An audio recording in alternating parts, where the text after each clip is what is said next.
दोस्तों, तलवार का घाव भर जाता है, लेकिन शब्दों का घाव कभी नहीं भरता। कभी कभी हम बिना सोचे एक बात कह देते हैं और वही एक शब्द किसी की पूरी जिंदगी जला देता है। आज की कहानी सुनकर आप बोलने से पहले 100 बार सोचेंगे। एक बड़े राज्य में राजा विक्रमसेन का राज था। राज्य खुशहाल था, लोग सुखी थे। उसी राज्य में एक बहुत ही ईमानदार मंत्री था, हरिदत्त। वह अपनी सच्चाई और न्यायप्रियता के लिए पूरे राज्य में प्रसिद्ध था। एक दिन दरबार में एक दरबारी, जिसका नाम माधव था, मंत्री से जलने लगा। उसे लगता था कि राजा हरिदत्त पर ज्यादा विश्वास करते हैं। ईर्ष्या धीरे धीरे उसके मन में जहर बन गई। एक दिन मौका देखकर माधव ने राजा के कान भर दिए। उसने धीरे से कहा, महाराज, सावधान रहिए। मंत्री हरिदत्त पड़ोसी राज्य के राजा से गुप्त रूप से मिलते हैं। शायद राज्य के खिलाफ कोई साजिश हो रही है। राजा चौंक गए। उन्हें विश्वास नहीं हुआ, लेकिन शक का एक छोटा सा बीज मन में पड़ गया।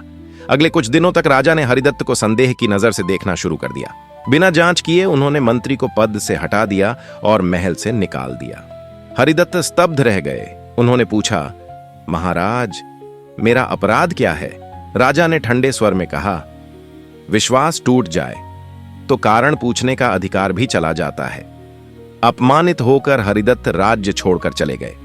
उनका परिवार टूट गया, सम्मान मिट गया, लेकिन उन्होंने कभी सफाई देने की कोशिश नहीं की, क्योंकि उन्हें विश्वास था कि सत्य एक दिन सामने आएगा। कुछ महीनों बाद पड़ोसी राज्य ने सच में हमला कर दिया। राजा विक्रमसेन को समझ आया कि असली रणनीति और रक्षा योजना तो हरिदत्त ही जानते थे। अब दरबार में अफरा तफरी मच गई। तभी एक बूढ़े सैनिक ने सच बताया, महाराज, मंत्री हरिदत्त गुप्त रूप से पड़ोसी राज्य में नहीं, बल्कि वहां के जासूसों पर नजर रखने जाते थे। वह आपकी रक्षा कर रहे थे।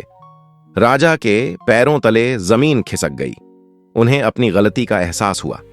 उन्होंने तुरंत हरिदत्त को खोजने का आदेश दिया।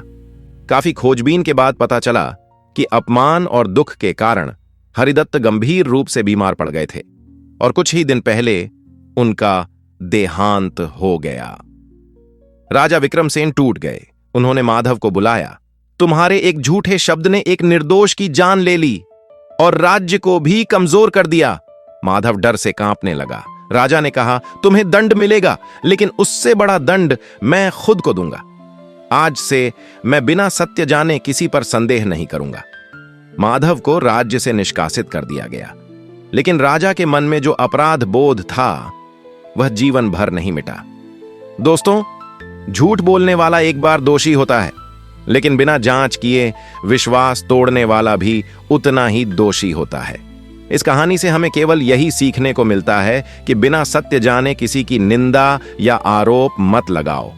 एक गलत शब्द किसी की इज्जत, करियर और जिंदगी बर्बाद कर सकता है। और याद रखो, शब्द तीर की तरह होते हैं, निकल जाए तो वापस नहीं आते। इसलिए किसी के बारे में कुछ भी कहने से पहले 100 बार सोचो। अगर नहीं सोच सकते तो किसी के बारे में बोलना भी गलत है, क्योंकि कभी कभी हम इंसान को वह समझ लेते हैं जो वो कभी था ही नहीं। इसलिए कभी भी पूरी बात जाने बिना किसी भी इंसान के प्रति अपनी सोच मत जाहिर करो, क्योंकि आप कभी कभी गलत भी हो सकते हो। जरूरी नहीं आप हर वक्त सही रहो।